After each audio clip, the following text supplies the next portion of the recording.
Hey guys, it's Annie from CarStereoChick.com, and today I wanted to talk to you about the Kenwood DMX1037s. Let's check it out. Alright guys, check out this big beautiful screen. Now Kenwood is using over twice the pixels as anybody else in this radio. And I'm going to click on the home screen so you can get an idea of what that looks like. If you're basically on your source, this is what we're listening to on our CarPlay music right now. I can have a shortcut on the right for either the clock, or I could see my camera view. There's a couple of different options that you can pick with. You can get car information up here. You could have, there's the camera view, and there's a weather app, which I haven't set up, or quick EQ adjustment. And if one of the things people always complained about with Kenwood units is like the graphics. A lot of people said, oh, they're really dated.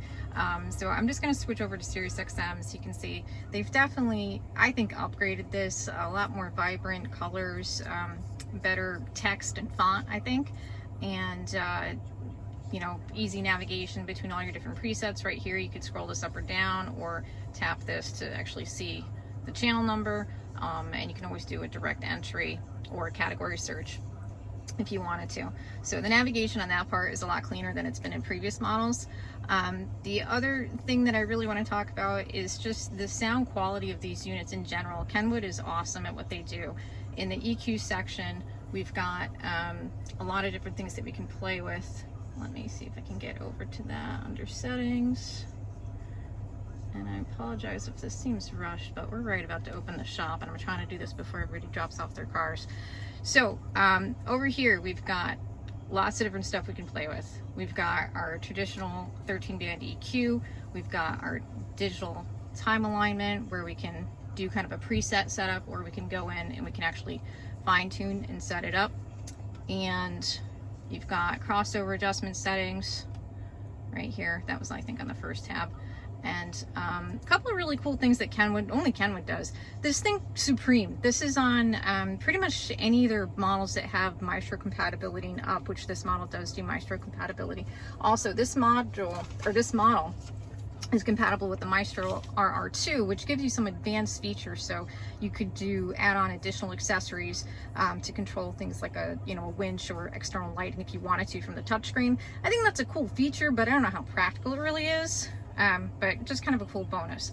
But Supreme is defined by Kenwood is, quote, technology to extrapolate and supplement with proprietary algorithm the high frequency range that is cut off when encoding. And I couldn't really break that down for you, but I can tell you that in every car, even if we're just doing a basic head unit upgrade, keeping the stock speakers, having that Supreme on definitely enhances the sound quality. So I do recommend it.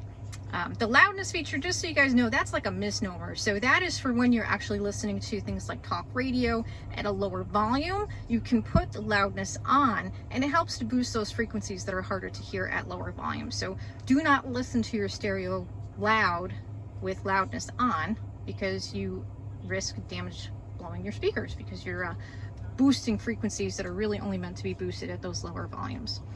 And then the other really cool thing that Kenwood's always done is this audio memory setup, so you can actually recall your audio settings. In fact, I'm not sure if John did that, so I'm going to do this right now. And I'm going to memorize settings, so that if the client ever, has the battery disconnected for an extended period of time for service, he loses all of his audio settings, he can go in here and he can hit the recall button and pull everything up that we did for him. And then, one thing it's really cool with that whole Maestro interface is we do have vehicle information in this particular truck. So we get a gauges screen, which is kind of cool. We can also get our tire pressure monitoring. If there's a check engine light that goes off, we can go into the screen right here, read the error code and clear it. And then we have climate controls, right? So if I adjust the climate in here, that's going to show up on the screen too.